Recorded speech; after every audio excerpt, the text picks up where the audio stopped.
Welcome to France! Stone walls trace riverbeds here, and cliff-tops lean toward a sea that has spent millennia trying to reclaim what belongs to the land.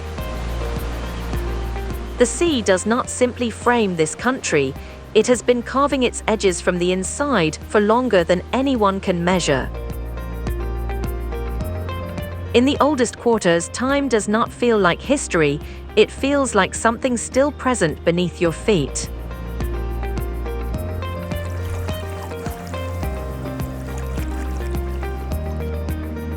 Power here left visible signatures, marble cut into columns, hedges trained into geometry, silence shaped into gardens. It is the only country whose territory stretches from the chateaux of northern Europe to the lagoons of the remote Pacific.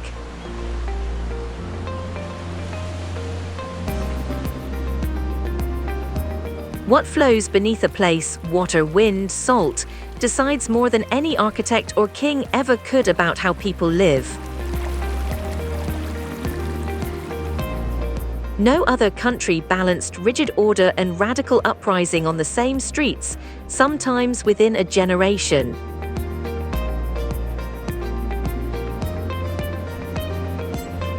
What opens here is not a catalogue of monuments, but a layered place where geography and memory keep rewriting each other. Before each destination comes into focus, it helps to understand what holds all these different places together as a single country. France occupies a corner where Atlantic winds and Mediterranean light meet at almost the same border.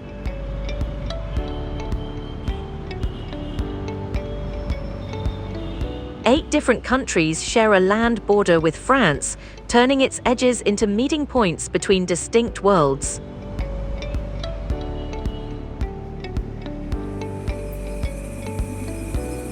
At over 551,000 square kilometers, it remains the largest continuous territory within the European Union.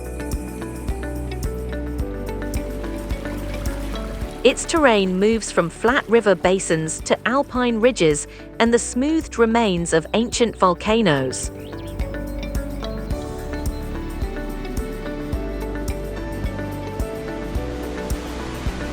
Corsica rises in the Mediterranean, and far beyond that, island territories extend across 3 separate oceans.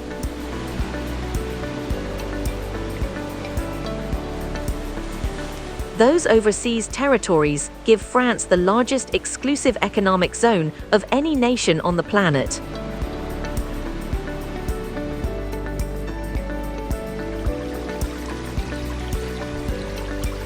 The Seine did not simply run past Paris, it created the conditions under which a capital city could first take root. From the Loire's slow bends to the Rhone's purposeful current, each river shaped the cities that grew along its banks.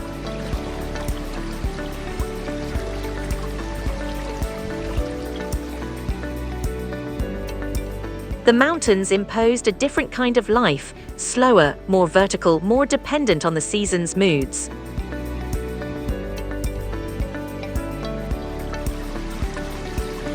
Northern coasts greet rain and westerly wind, the south wakes to dryness, stone dust, and hard afternoon light.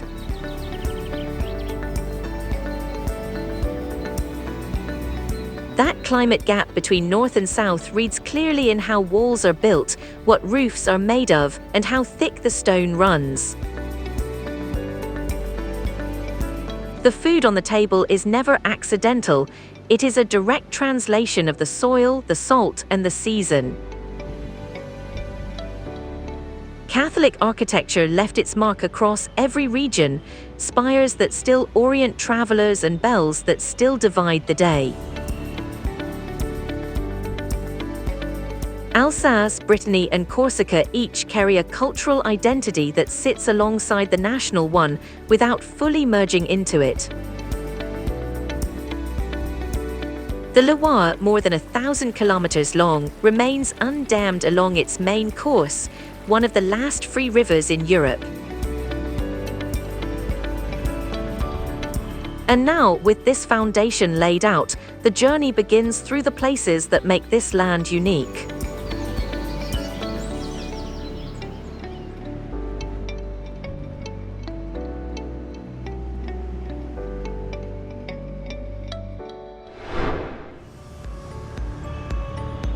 Paris.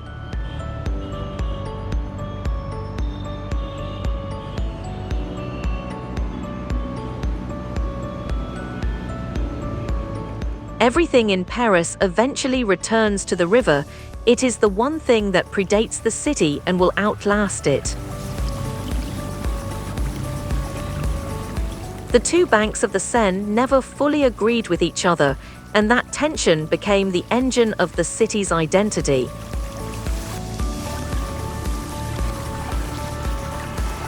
One side held authority, the other held trade, craft, and the kind of noise that institutions try to keep at a distance.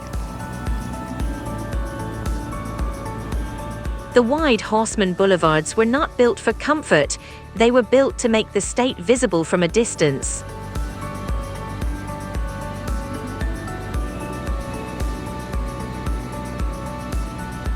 Every long, straight avenue is a kind of argument, that order can be imposed on a city and that the city will remember it.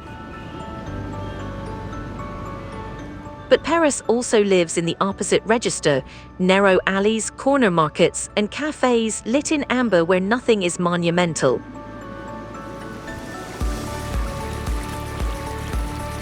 The stone embankments along the Seine have absorbed the city's most extreme moments without commentary.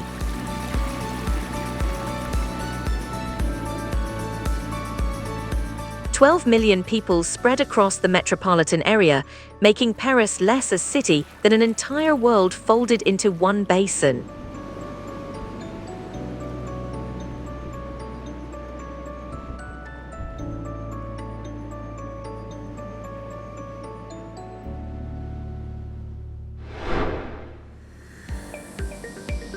Versailles.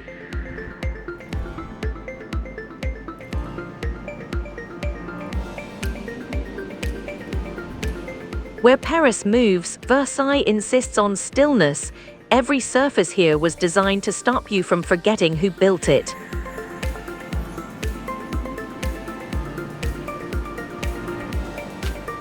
Trees were shaped to obey angles. Water was confined to straight channels that reflect an ideal, not a landscape. When the court arrived here in 1682, the message was simple. The center of French power had moved, and it intended to stay. The Hall of Mirrors was built less as a room than as a statement, 73 windows facing the light to make the point clear. Foreign delegates who entered that room left, having understood something about power that no speech could have explained.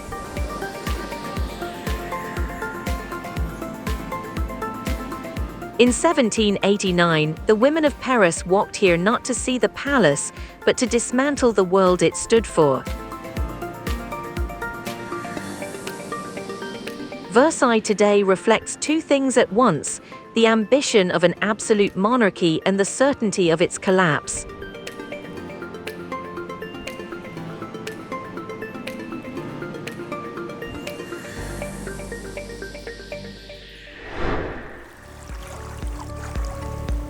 Normandy.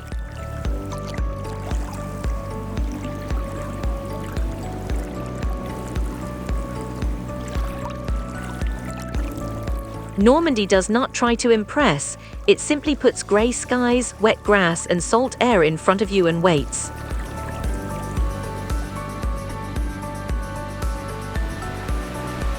The flatness of the pastures right up to the cliff edge makes the drop all the more unexpected when it finally comes.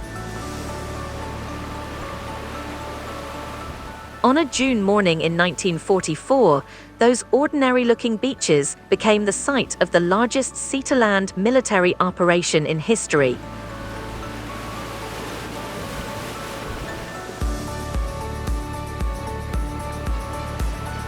The chalk arches of Etretat were carved before any human story and will stand long after the last account is written.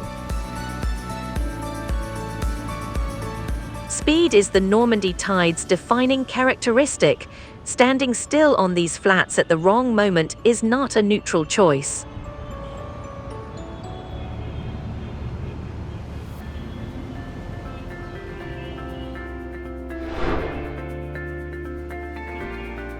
Mont Saint-Michel.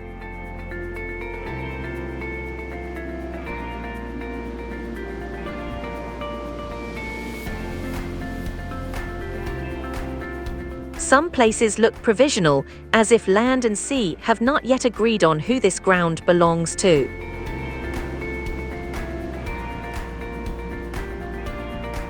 A tidal causeway connects Mont Saint-Michel to the mainland, submerged often enough to make the separation feel real.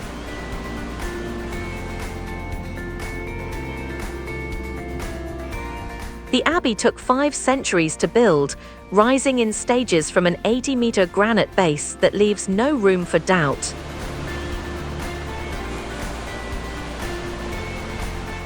The tide here does not creep in peak conditions.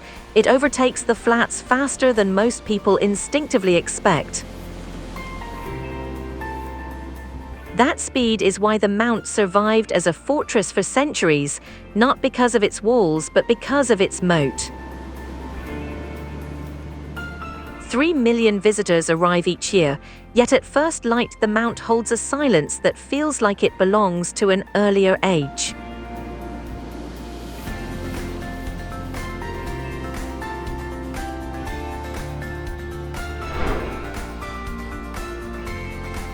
Brittany.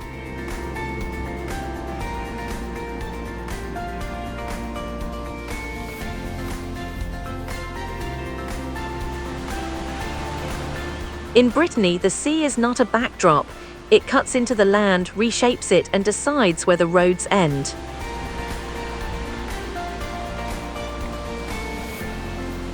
The peninsula extends westward like a granite wedge driven into the Atlantic, catching wind that has crossed an entire ocean.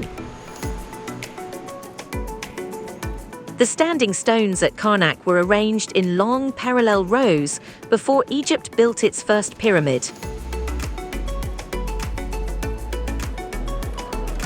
Breton, the local language related to Welsh and Cornish, survived annexation by the French crown and still appears on road signs today.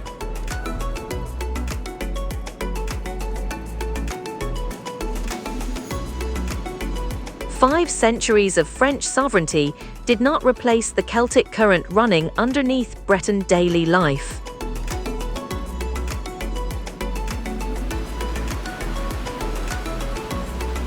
At the small ports, the morning catch moves directly from deck to table, lobster and scallops with no distance between water and plate.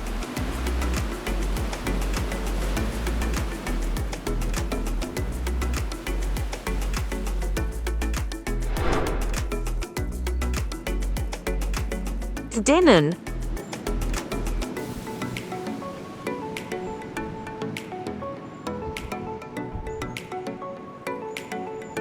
Cheelinh does not advertise itself, it just stands there stone on stone, letting the weight of the walls speak first.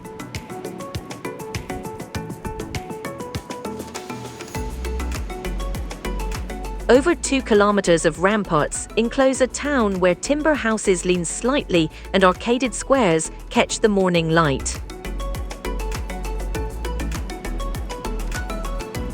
The cobblestones demand a slower pace. Nobody passes through Cheelinh quickly, the gradient ensures that.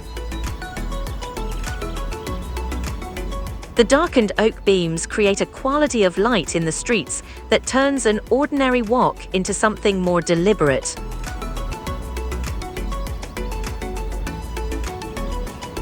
At the base of the escarpment, 127 meters below, a small port once connected this inland town to the wider Atlantic trade.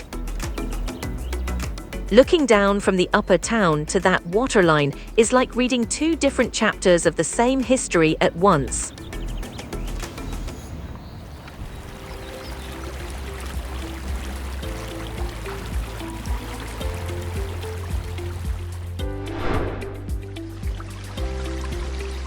Loire Valley.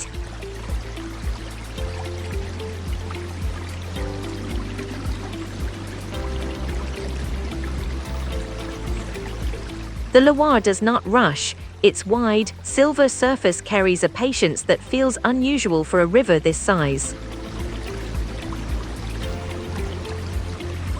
French kings chose this valley not for defense but for pleasure, and left behind a landscape dense with shatocks.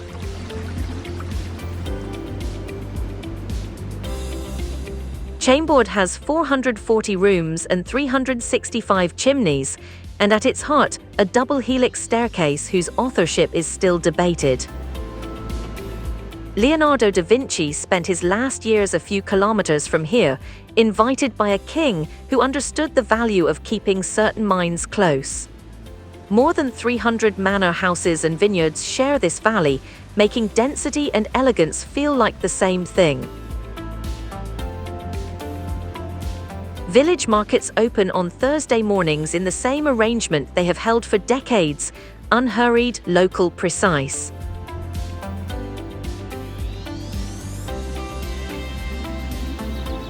The cycling paths along the riverbank are the best evidence that this valley was designed for ease. No climbs, just continuity.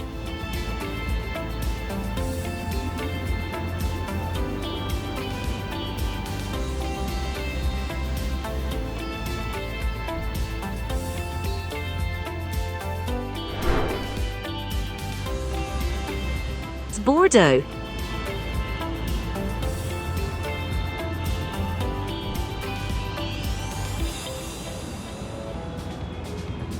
Bordeaux has the texture of a river city that always knew the ocean was within reach, but chose to stay exactly where it was. 90 kilometers from the Atlantic, the city grew its entire identity around a single export that the world still imports.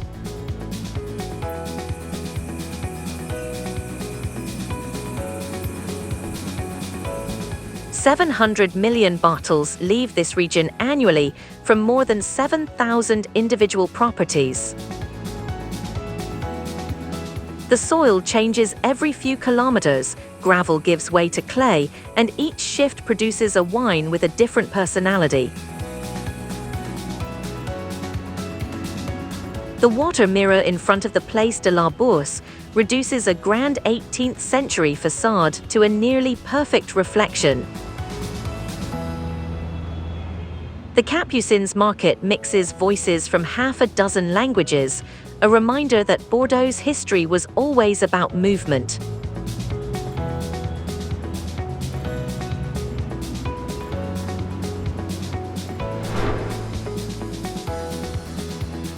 Dune of Pilat.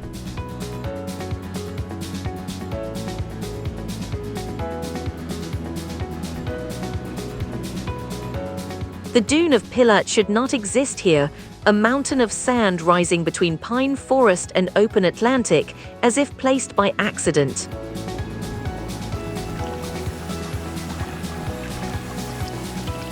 At over 110 meters high and nearly 3 kilometers long, it is the largest sand structure on the European continent.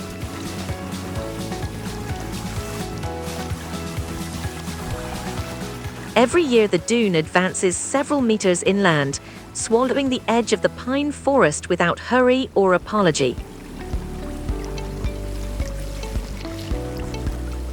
To the east, millions of pines. To the west, Atlantic swells reaching 8 meters, and between them, this ridge of dry sand.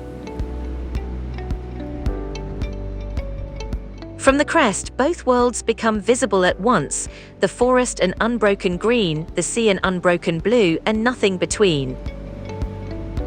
By morning, every footprint left the day before has been erased. The surface resets itself overnight without witness.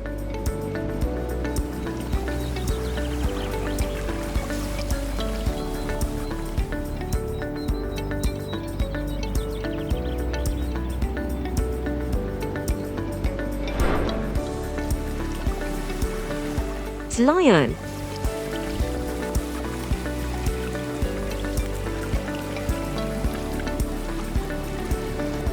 Lyon sits exactly where two rivers decide to stop being separate, and the city was built to take advantage of that moment.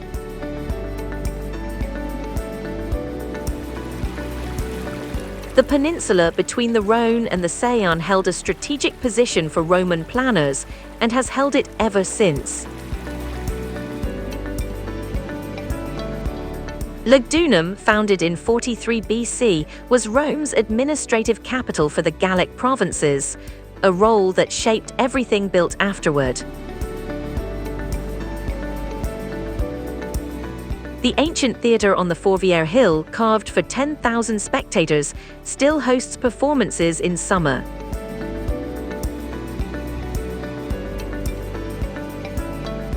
Silk made Lyon prosperous for 3 centuries. At the industry's peak, 100,000 weavers worked the looms of Croissants.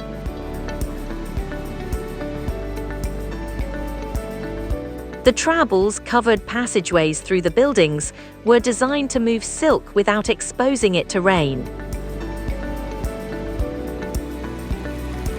The bouchons have served the same repertoire since the 19th century: offal, quenelles, pink praline tart, unfussy and unapologetic.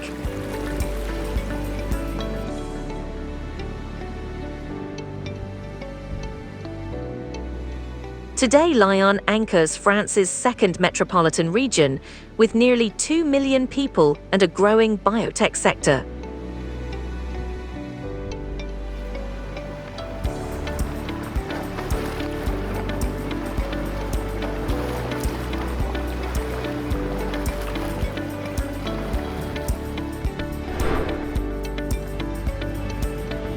Chamonix Mont Blanc.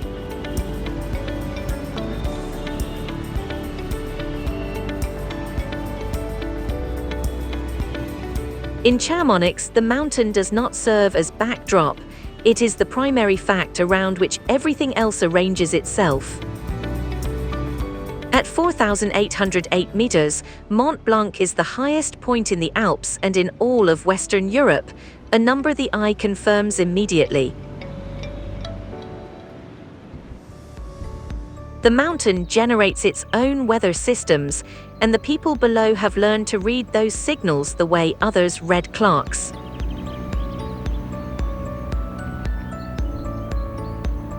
Modern alpinism was born here in 1786, when 2 men reached the summit for the first time and turned a mountain into an idea.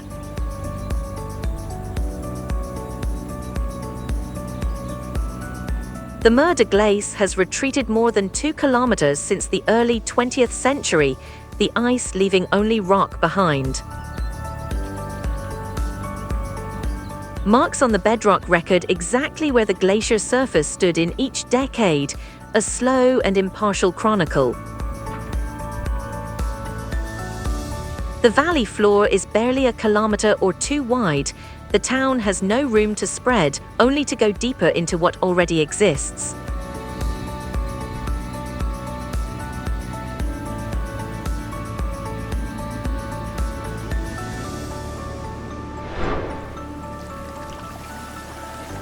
Annecy.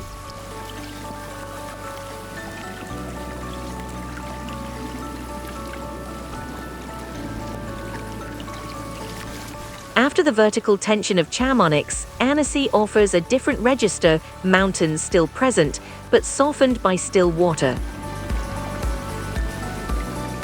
The lake's transparency is unusual enough to stop people mid-step. The bottom is visible several meters down, even near the shore. 40 years ago, this same lake was among the most polluted in Europe, something the water's current clarity refuses to suggest. A cooperative effort between municipalities and farmers in the 1960s banned discharges and secured the most sensitive shorelines. Annecy is now cited across Europe as a model for collective water recovery, proof that a reversal of this scale is possible. The Theichu Canal runs through the old centre in a narrow channel that once drove the mills and now frames the oldest streets.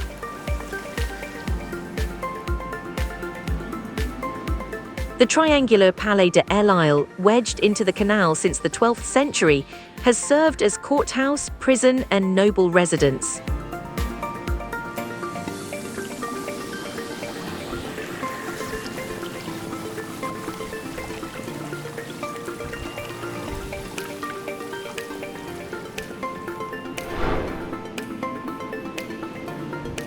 Alps.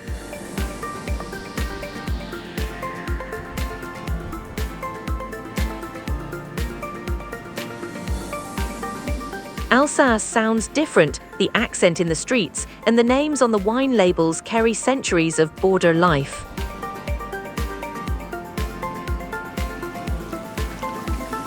Squeezed between the Rhine and the Vosges, the region's slopes receive just enough shelter to produce wines of particular character.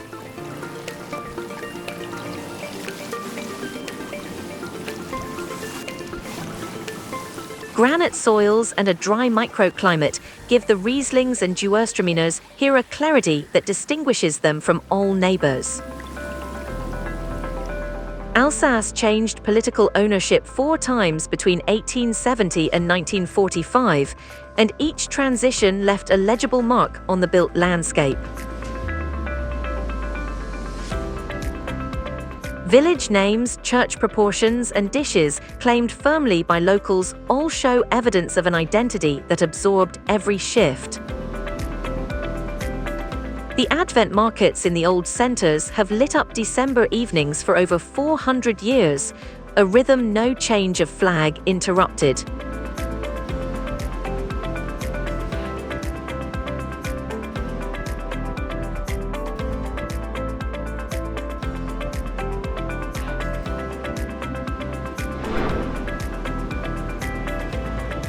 Strasbourg.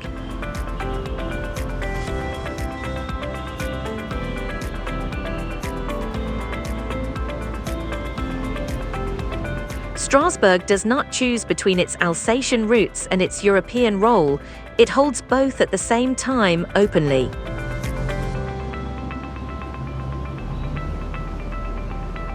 The red sandstone cathedral was the tallest building in the known world for nearly 2 centuries, a record no one planned to beat.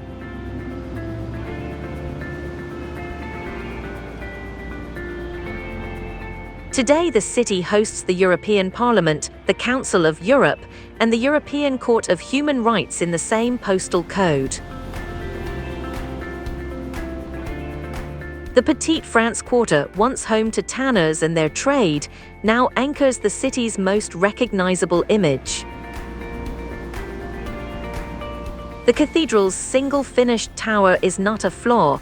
The asymmetry produces a visual tension that a completed design would have erased.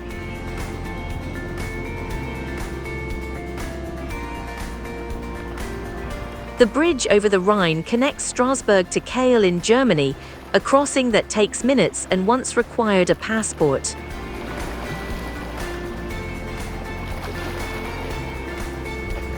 Crossing that bridge on a Tuesday morning to buy bread feels ordinary today, which is quietly the point.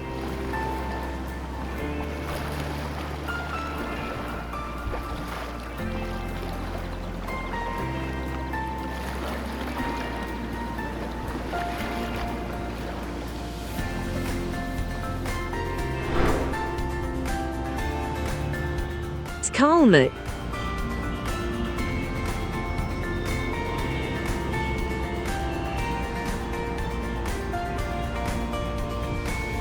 Calme carries weight differently than Strasbourg. At a smaller scale, the layers accumulate faster with each street corner turned.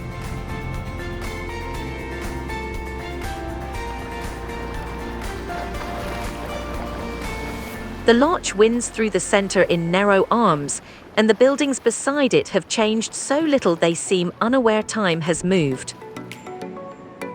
The facade colors, ochre, sage green, faded rose, follow no official palette. They are simply what this place has always looked like.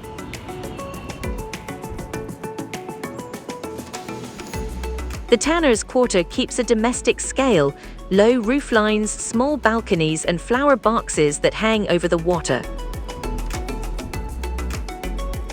The Isenheim altarpiece, completed around 1516, depicts suffering with a physical directness that centuries of viewers have found difficult to ignore. Its crucifixion panel treats flesh and pain with such precision that it divided audiences for centuries after it was unveiled. At the morning markets, Alsatian and French blend in the same sentences, two languages sharing the same loaf of bread.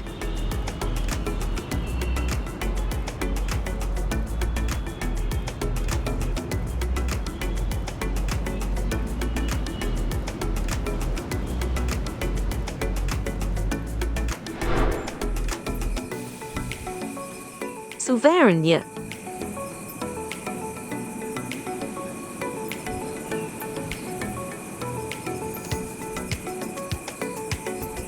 Auvergne reads as ordinary until you notice the hills are too round, too evenly spaced to be anything but former volcanoes.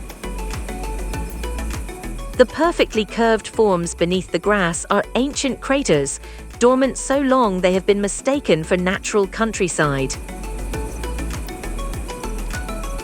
The Chain des Pays, a UNESCO World Heritage Site since 2018, lines up more than 80 craters across 40 kilometers of plateau.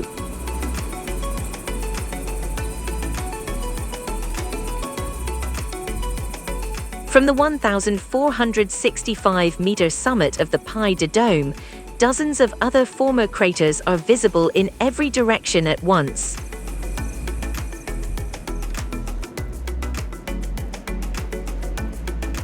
The dark basalt from those eruptions became a building material. It shows up in church walls, fountains, and street paving throughout the region. Saint Nectaire cheese matures in volcanic rock cellars, where temperature and humidity have stayed constant for as long as anyone has made it there. Its flavor, earth, damp stone, mushroom, is a direct consequence of the geology beneath the pasture where the milk was made.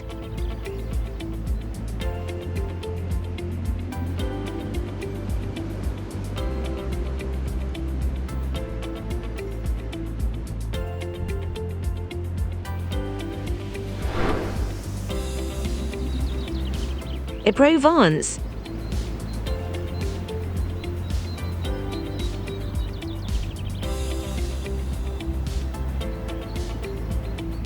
Provence is not defined by its color, it is defined by the angle of light on pale stone at noon in the height of summer.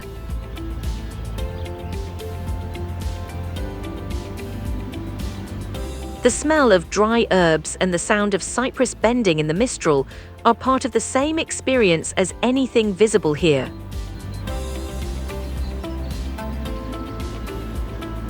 The thick walls and closed midday shutters of rural houses are not decoration, they are a response to heat treated as a permanent adversary.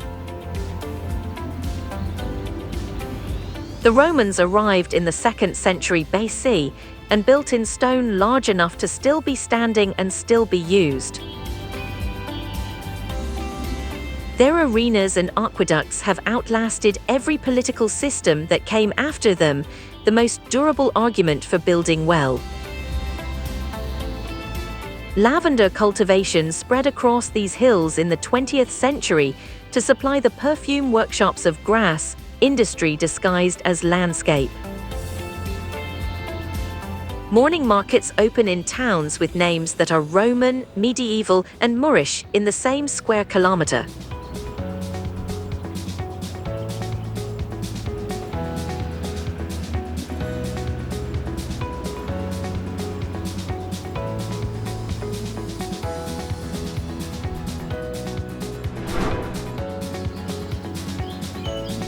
Gourds.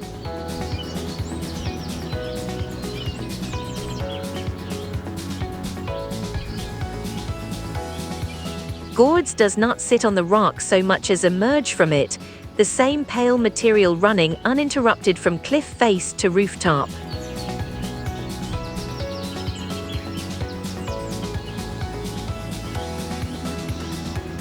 Perched on the Luberon Ridge, Its honey-colored stone shifts toward burnt orange in the late afternoon without needing any help.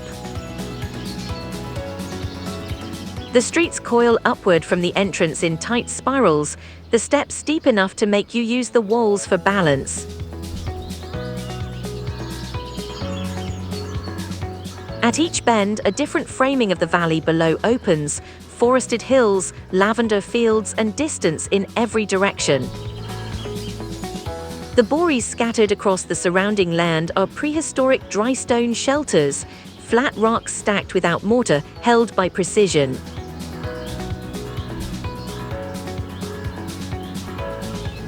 That same stacking technique, unchanged for millennia, represents a kind of architecture that solved everything without inventing anything new. In August, the thick stone walls keep the streets 10 degrees cooler than the valley below, a passive system the village has relied on forever.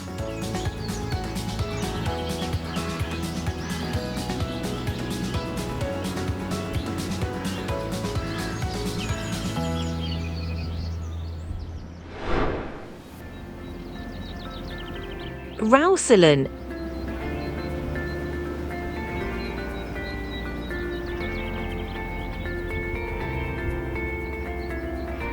Cheeling's color does not come from any painter's decision, it rises directly from the ground the village was built on.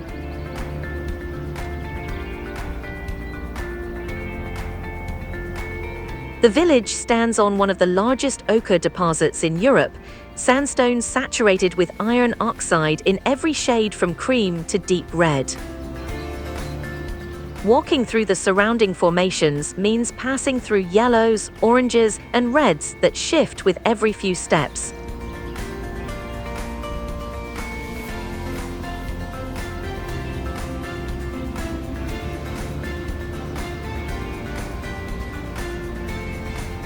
These deposits supplied pigment for paintings and textiles across Europe until synthetic dyes replaced the trade in the 1950s. The quarrying stopped, but the landscape kept the evidence. Cut faces and columns of colored stone left exactly where they were. The ochre trail follows wind-carved columns and ridges where erosion has produced shapes that no sculptor would attempt to claim. At dusk, low light turns the entire scene into a single range of warm tones, the village and the land indistinguishable.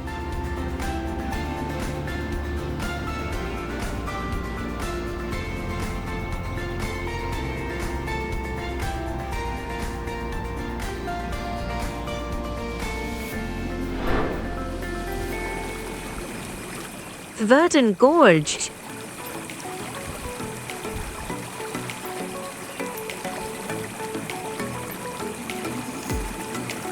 The Verdun cut this canyon over millions of years, and the color of the water at the bottom looks like it belongs to another geology entirely. The gorge drops up to 700 meters into the limestone plateau, a depth that resists comprehension until you stand at the rim. The turquoise of the river against the gray vertical walls is a contrast that photographs reduce but never fully capture.